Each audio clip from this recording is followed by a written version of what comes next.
पृथ्वी से 99,000 योजन नीचे यमराज की संयमनी पुरी है।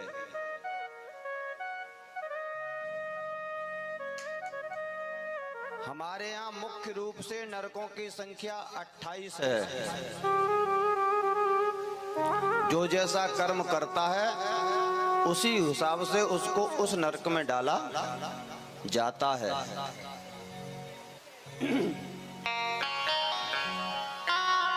तामिश्र, अंधतामिश्र, रौरव, महारौरव,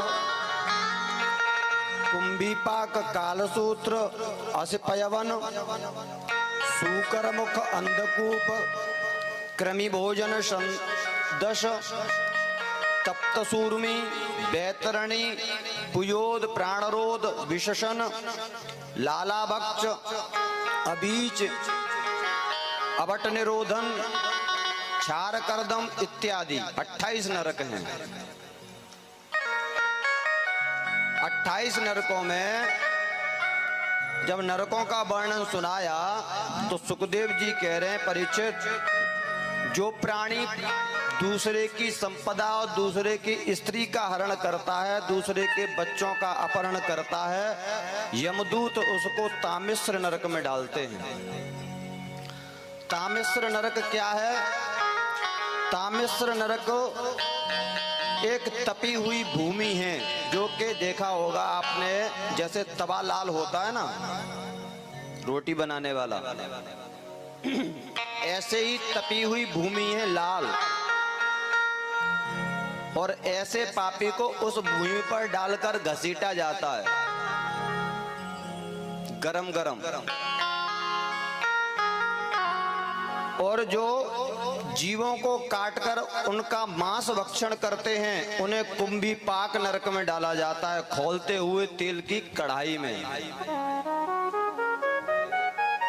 झोंक दिया जाता है। जो घर में आते हुए अतिथियों को क्रोध की दृष्टि से देखता है उसको वज्रतुंड नरक में डाला जाता है, और वहां पर गीध उसकी आंखें निकाल करके खा जाते हैं। सुखदेव जी ऐसा वर्णन सुनाई रहे थे। परीक्षित जी बोले, महाराज इतना खतरनाक वर्णन मत सुनाइए। क्यों? क्योंकि महाराज नरकों का वर्णन सुन के बड़ा डर लगता है।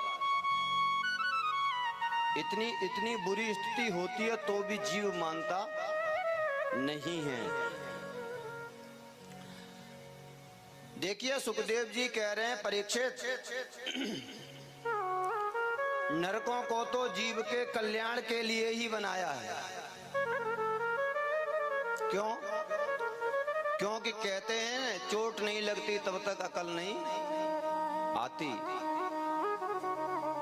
कर्म खोटे हो गर अपने तो पछताने से क्या होगा, किया परहेज ना बिल्कुल दवा खाने से। समय की एक ही ठोकर बदल देती है जीवन को, और ठोकर खा के ना संभला तो समझाने से क्या। तो नरकों का वर्णन हमें सुधरने के लिए मौका देते हैं कि इतनी स्थिति बुरी भयानक होती है तो हमें सावधान हो जाना चाहिए।